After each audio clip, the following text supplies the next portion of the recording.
Bienvenue sur ce guide pour la pensée critique.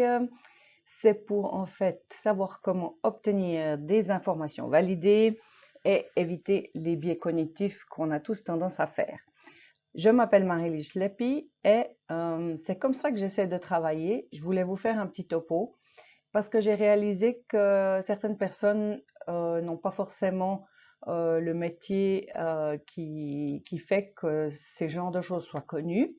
Et quand j'explique à mes amis comment ça se passe avec la recherche que je fais et la recherche des autres, souvent ils sont très surpris. Donc je me suis dit, allez, je fais une vidéo, ça vous expliquera comment j'essaie de travailler et ça vous donnera un peu l'idée de comment prendre et du poids à donner aux informations que vous allez trouver sur mon site. Donc, comment fait-on pour obtenir des informations validées? On sait très bien que de nos jours, on peut aller sur l'Internet, on peut aller sur les réseaux sociaux et on trouve toutes sortes d'informations. Et une des choses qu'on ne sait pas forcément, c'est est-ce que les opinions qui sont mises en avant dans ces plateformes, est-ce que c'est quelque chose qui est validé par la recherche ou par des experts ou pas? Et alors, je vous ai fait un petit diagramme. Et alors, comment fait-on pour obtenir les informations les plus récentes et validées? En fait, les réseaux sociaux, c'est vraiment la plateforme la plus, comment dire, questionnable pour obtenir les informations, bien que des fois, c'est là aussi où commencent des idées qui ne sont pas encore arrivées dans le domaine de la recherche. Donc, il ne faut pas non plus dire qu'il n'y a rien de bien.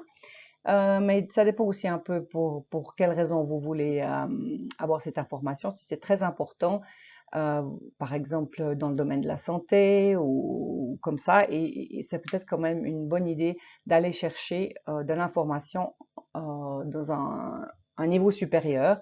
Et alors, les niveaux supérieurs, ce serait par exemple la presse scientifique. Les journalistes, il y en a qui ont fait des études de lettres, il y en a qui ont fait des études scientifiques.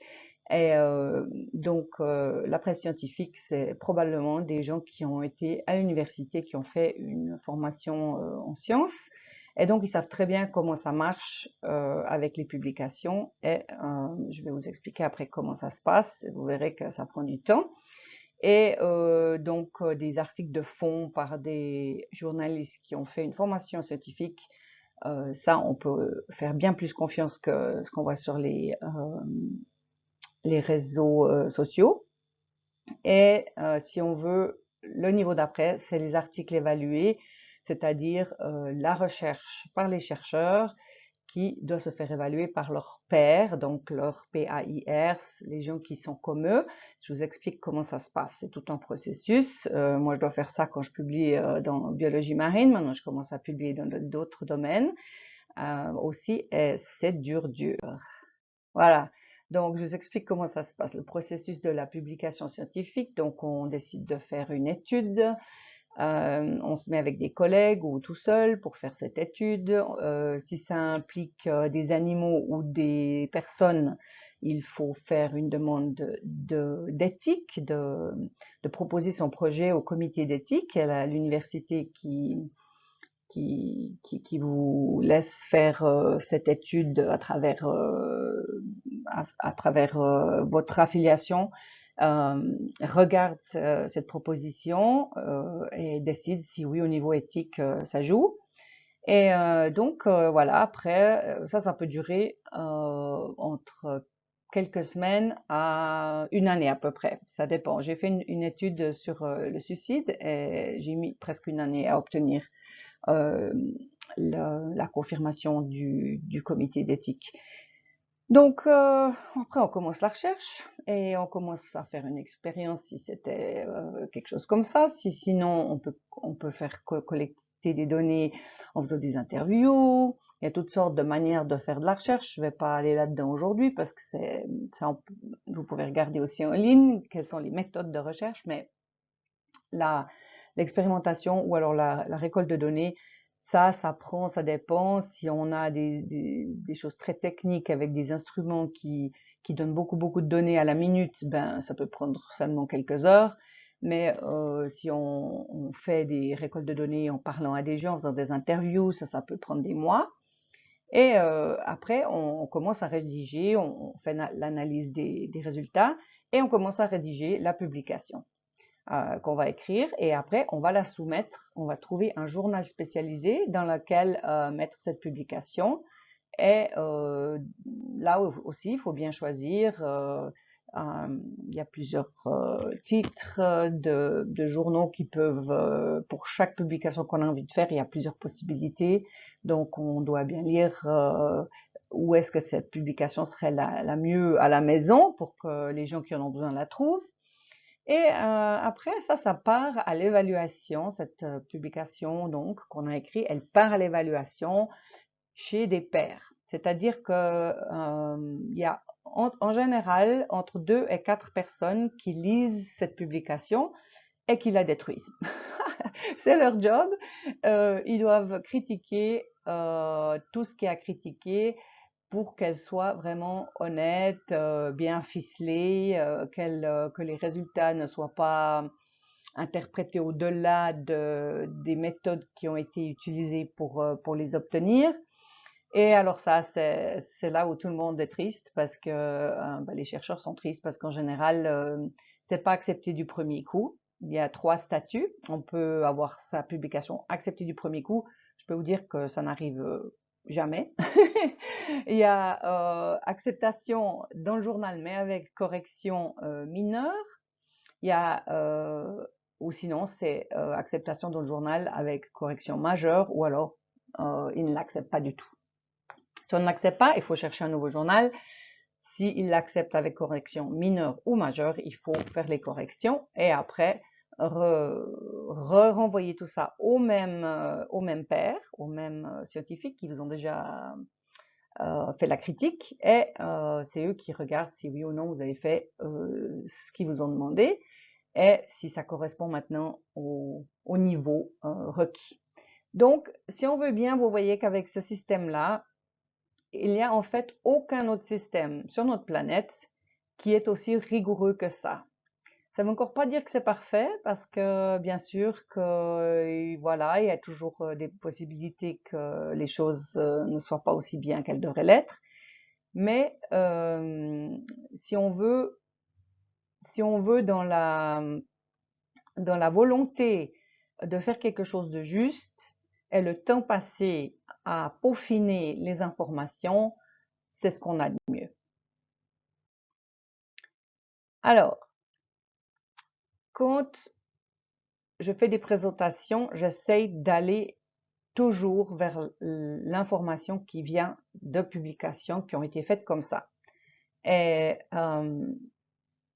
si je vous prends un exemple, par exemple, il y a des sujets qui sont très populaires dans la population, mais qui ne sont pas encore validés par les recherches. Donc, de nouveau, ça ne veut pas dire que ces sujets-là sont à ignorer complètement.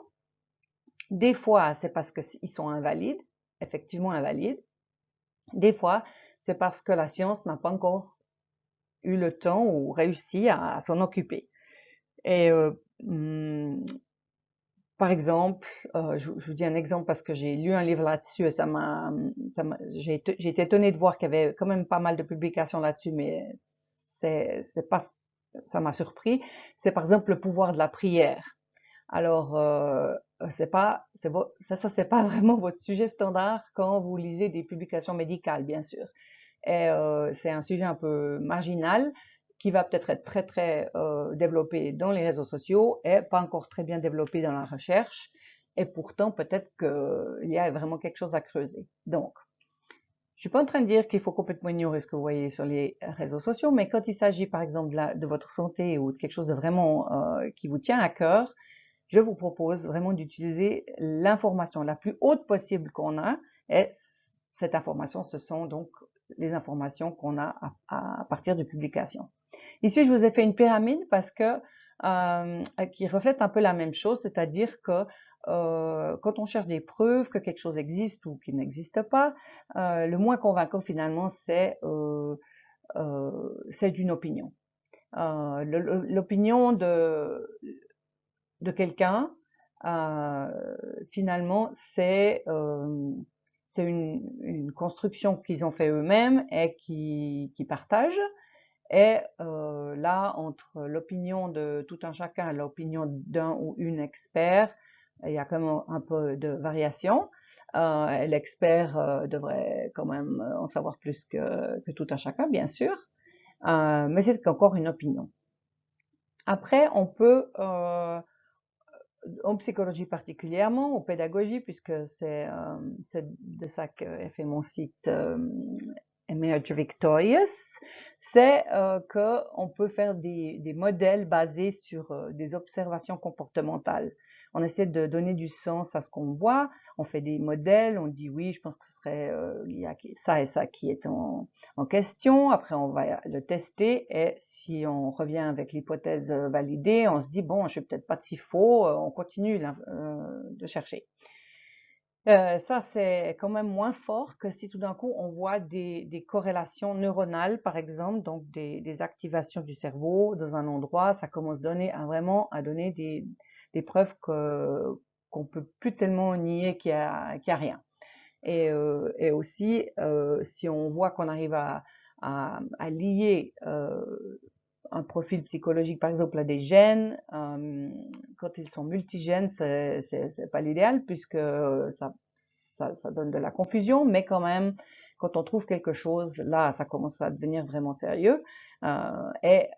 Sinon, après, c'est donc le dernier bout de la pyramide, c'est-à-dire qu'à 4, on a vraiment, si on a un biomarqueur, par exemple, on a quelque chose dans le sang qui montre que, ou on a quelque chose, un gène particulier, qu'on arrive à vraiment bien déterminer que c'est ça qui fait toute la différence, si on veut, c'est là qu'on a le plus vraiment de confiance pour déterminer quelque chose et, et agir en fonction. Ça ne veut encore pas dire que c'est forcément tout juste. Malgré qu'on ait le système de publication, il faut aussi vous dire que voilà, des fois, les hypothèses, ça met du temps avant qu'elles soient validées ou vraiment invalidées. Et des fois, il y a deux hypothèses, des fois qui se contredisent vraiment l'une à l'autre, qui continuent à être recherchées. Et on appelle ça des écoles de pensée. Et si tout d'un coup vous entendez quelque chose dans la presse que voilà les chercheurs ont trouvé ça, et le jour d'après les chercheurs ont trouvé quelque chose d'autre, c'est sûrement qu'il y a deux écoles de pensée. Mais en général, une fois qu'un sujet est vraiment recherché pendant longtemps, on arrive à faire en sorte qu'une des écoles de pensée soit invalidée. Si je prends l'exemple, il fut un temps où on pensait qu'on pouvait lire sur la forme du cerveau des gens et de leur visage si c'était des criminels ou pas. Et maintenant, on dit bien sûr qu'on ne peut pas du tout faire ça, que voilà, mais il fut un temps où c'était l'hypothèse principale. Et voilà, au début, on croyait vraiment ça, et il a fallu tout un temps pour qu'il y ait une autre école de pensée qui commence. C'est très difficile d'introduire une autre école de pensée, des fois quand un sujet est vraiment déjà bien ancré. Et des fois, les chercheurs qui font ça, ils se font vraiment, ils se vont mal voir, ils peuvent peut-être prendre vraiment des risques pour leur carrière. Donc, les premiers chercheurs qui vont vraiment contre les autres, ils ont un peu de la peine. Mais après, en général, de ces deux écoles de pensée, on arrive finalement à en avoir plus qu'une. Et, et même s'il y en a deux qui restent, parlons par exemple du changement de climat, la presse nous fait croire que voilà, il y a deux côtés, il y a ceux qui disent que ça existe, les autres qui disent que ça n'existe pas. Mais il faut vraiment aller creuser un peu plus loin parce que ceux qui valident ça, les scientifiques qui valident ça, il y en a peut-être 95%, alors que ceux qui ne le valident pas, ben c'est les autres. Donc voilà, il y en a peut-être un petit nombre qui continuent à penser une autre école de pensée. Après, il faut aller chercher peut-être quels sont les avantages d'avoir cette vue-là. Euh, donc, quand vous entendez un sujet, vous êtes confus parce qu'on entend tout et son contraire. Eh ben, l'idée, c'est d'aller voir s'il y a plusieurs écoles de pensée et après de faire au mieux jusqu'à ce qu'il y en ait une de ces écoles de pensée qui s'avère être la bonne, si on veut bien. Alors, sinon, un problème qu'on a les humains, c'est qu'on a des biais cognitifs. Et je vous en mets plusieurs là parce que on est tous coupables de ça. Et quand on essaie de chercher l'information, c'est fort possible qu'on fasse ça même sans s'en rendre compte. Donc le premier, c'est le biais de confirmation qui fait qu'on a tendance à chercher et ne retenir que les informations qui confirment nos croyances et on ignore les autres. Donc, plus vous êtes convaincu d'un sujet, plus la chose sage à faire, entre guillemets, ouais, la chose la plus prudente à faire, ce serait d'aller chercher exactement son contraire. L'information, le contraire de l'information qu'on croit être juste. Et aller après regarder un petit peu, comme je vous ai expliqué avant, avec les écoles de pensée et les publications. Il y a un biais qui s'appelle autocomplaisance, qui fait que toutes les réussites sont attribuées à soi-même, et les échecs, c'est toujours les autres ou les circonstances. Ça va peut-être vous faire des flashs dans la tête que vous avez des gens comme ça dans votre entourage. Peut-être que vous vous reconnaîtrez. En tout cas, des fois, quand on essaie de regarder ces biais vraiment devant et puis de se demander si on les fait soi-même, on n'est pas trop reluisant des fois quand même. Il y a aussi un biais qui s'appelle l'erreur fondamentale d'attribution. Ça veut dire, celui-là, c'est de surestimer les facteurs personnels pour expliquer les comportements des autres. Par exemple, ben voilà, c'est une méchante personne, ils sont horribles, etc. Et en sous-estimant les facteurs situationnels, où en fait cette personne, ben, elle est peut-être horrible effectivement, mais chaque fois que vous la voyez, voilà, peut-être elle a une sensibilité, par exemple, au bruit, et chaque fois que vous la voyez, c'est dans un environnement bruyant, elle est stressée. Et vous allez dire, ben, cette personne, elle est ronchon, elle a un mauvais caractère, alors qu'en fait, c'est la situation externe qui la rend comme ça, et que si vous la voyez une fois dans le parc tout tranquille, eh ben, elle apparaîtrait sous un autre jour. Il y a le biais de la négativité. Alors là, je suis coupable à 100%. Je sais pas comment vous en sortez. Il y a des optimistes dans la vie. Moi, je suis toujours plutôt à voir le négatif, mais voilà, j'accorde donc plus de poids d'attention aux expériences négatives qu'aux positives. C'est pas du tout bien. Je vous conseille pas.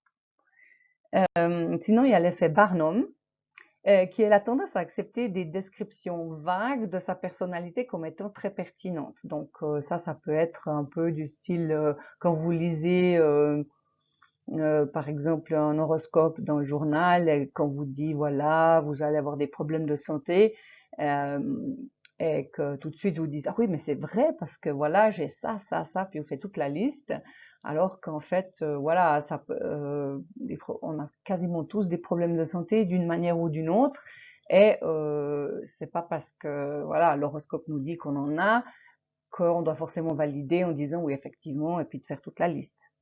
Peut-être qu'en fait c'est pas si pertinent que ça parce que ça s'applique finalement à tout le monde. La surgénéralisation, c'est de tirer une conclusion générale à partir d'un seul événement, souvent négatif, et puis d'appliquer ça à toutes les autres situations. Alors, dans la science particulièrement, on essaye de faire en sorte que ça ne se passe pas. Donc, c'est pour ça qu'on fait des expériences puis qu'on met plusieurs cas de figure dedans, puis qu'on répète. Par exemple, si on interviewe quelqu'un pour un sujet, on va pas simplement interviewer une personne. On va en interviewer le plus possible. Ça dépend un peu de la difficulté de la tâche.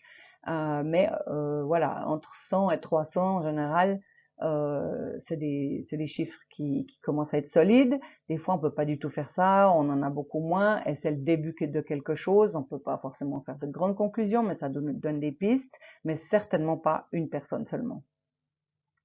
Le raisonnement dichotomique, donc, c'est de penser en tout ou rien. Et les personnes qui sont assez entières ont tendance à faire ça. Elles ont un peu de tendance intermédiaire dans la nuance de ce qu'elles pensent. Le biais d'attention, c'est de porter attention principalement aux éléments qui attirent nos émotions ou nos intérêts et d'ignorer le reste. Donc ça revient un petit peu au biais premier qu'on évite de penser ou de chercher de l'information pour quelque chose avec lequel on n'est pas d'accord. Personnalisation, c'est de relier tous les éléments négatifs à soi-même et même sans preuve. Donc, si c'est passé quelque chose, c'est forcément moi qui fais quelque chose de faux. Et au lieu d'aller chercher l'information, on se blâme. Ça, c'est vraiment pas rigolo parce que bien sûr que ça peut être tout à fait pas le cas. Et la thérapie cognitive en général, elle essaie de nous faire analyser ça pour nous faire, mais quelles sont les preuves que c'est toute ta faute, hein? Elle va chercher des preuves, va parler aux gens ou cherche des preuves tangibles que c'est en fait c'est vraiment toi et pas simplement un concours de circonstances. L'inférence arbitraire, ça c'est de tirer des conclusions sans preuve suffisante ou basées sur des indices minimes. De nouveau, ça c'est, on peut pas faire une étude sur une personne seulement. Normalement, dans les cas standards, je dirais, c'est pas acceptable. Et du coup, quand on essaye de chercher des conclusions, surtout si c'est pour un sujet important, une personne, c'est pas assez. Alors, on sait bien hein, que quand on fait confiance à quelqu'un, on peut peut-être accepter l'opinion d'une personne si on lui fait totalement confiance. Mais en fait, on se donne mal le change là parce que on met, si on veut, toute notre confiance et toutes nos intentions dans une personne alors que c'est risqué. Il y a des personnes qui font la disqualification du positif. Je ne sais pas si vous en avez dans votre entourage, mais il y a des personnes qui peuvent jamais recevoir un compliment. Alors, si on leur donne un compliment, elles disent tout le temps que c'était à cause des circonstances. Non, non, c'est pas du tout comme ça. Non, non, tu me donnes beaucoup trop de validation vis-à-vis de ça. Ça n'a rien à voir avec moi. C'était à cause de ci, à cause de ça. Et le biais mnésique, qui est la modulation ou la distorsion des souvenirs selon nos émotions ou attentes. Donc, par exemple, un parent qui s'occupait jamais de nous, qu'on pense à cause d'une photo, où on est les deux sur la photo, on se dit ah ben oui, quand même ce parent, il s'est bien occupé de moi et c'est ça qu'on veut retenir parce que c'est comme ça on aurait voulu que ce soit, mais en fait on n'arrive pas à dépasser, voir que finalement on se la joue, hein. Voilà, donc on arrive à la fin et je vous propose de suivre cette petite recette si tout d'un coup vous avez envie d'obtenir ces informations vous-même, parce qu'il n'y a pas de raison que vous deviez dépendre de quelqu'un de l'extérieur pour vous donner cette information. Moi, c'est ça que je fais parce que ça me fait plaisir, j'aime bien aller gratter sur ces sujets et après je l'amène aux gens, j'amène ces sujets aux gens, particulièrement comme vous avez vu que la recherche, voilà, ça peut prendre, je sais pas moi, de 1 année jusqu'à 3 ans d'avoir la publication. Et après la publication, devinez quoi, elle est en anglais. Et du coup, on doit attendre que quelqu'un écrive un bouquin en anglais d'abord. Si les auteurs des publications n'écrivent pas le bouquin, c'est un journaliste ou une journaliste qui va peut-être faire ça. Ou voilà, voilà, il faut attendre. Et puis après, de l'anglais, il faut encore attendre que ce soit traduit en français. Donc, vous voyez un petit peu le temps que vous devez attendre pour avoir ces infos. Mais il n'y a pas de raison que vous deviez attendre si longtemps. Donc, moi, c'est ce que j'essaie de faire avec mon site. Mais vous pouvez le faire aussi tout seul si vous avez envie. Et voilà comment ça se passe. Alors, vous allez sur Google Scholar. Scholar, ça veut dire Google pour les chercheurs, si on veut, où il y a toutes les publications. Vous pouvez chercher mon nom, regarder les publications que j'ai. Pour le moment, c'est plutôt de la biologie marine, mais je suis en train de collaborer pour 2 projets sur des sujets sur les personnes hypersensibles et puis sur la désintégration positive. Et donc, vous allez sur l'internet et vous tapez Google Scholar et après vous allez cliquer sur ce lien-là et vous avez un champ de recherche là-dedans et vous mettez les mots qui vous intéressent. Évidemment que si vous mettez les mots en français, vous allez plutôt avoir les publications en français. Si il n'y en a pas peut-être autant qu'il faudrait, Donc, c'est mieux de faire une traduction des mots-clés que vous voulez et de les mettre en anglais. Et une fois que vous avez le sujet désiré, vous pouvez encore rajouter après le mot review en anglais ou alors meta-analysis. Et review, ça veut dire que c'est les chercheurs de tous les 10 ans, quand il y a un sujet qui va assez vite, qui se développe, quelqu'un se propose pour faire une review, c'est-à-dire une révision de ce qu'on sait jusqu'à maintenant. Donc, au lieu de vous taper toutes les publications, parce qu'il y en a tellement, hein, et puis ça prend du temps. Donc, si vous prenez la révision, la dernière révision en date, ça veut dire que vous aurez en fait toutes les informations que tous les autres chercheurs ont données et qu'un chercheur a synthétisé dans une publication. Et puis la méta-analyse, ça veut dire que non seulement le chercheur ou la chercheuse qui fait ça va aller chercher l'information et les conclusions, mais aussi les données. Donc, ils reprennent les données des publications des autres et ils les réanalysent pour savoir si les conclusions qu'on avait faites jusqu'à maintenant et qui sont données dans la révision, est-ce que effectivement, quand on réanalyse les données, ça nous redonne le même résultat. Donc ça, c'est vraiment des publications il n'y a pas mieux pour savoir où on en est avec un sujet. Et une fois que vous avez trouvé vos méta-analyses et vos révisions, vous pouvez prendre le résumé. Il est toujours gratuit. Le résumé est toujours gratuit. Le reste de la publication, des fois c'est gratuit, des fois il faut payer.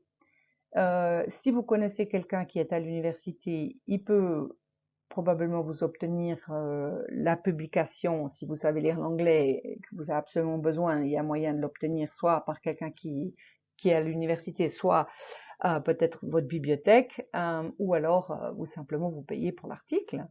Et le résumé, du coup, tout le monde peut l'avoir. Donc, on copie le résumé et vous pouvez le mettre dans un des moteurs d'intelligence artificielle.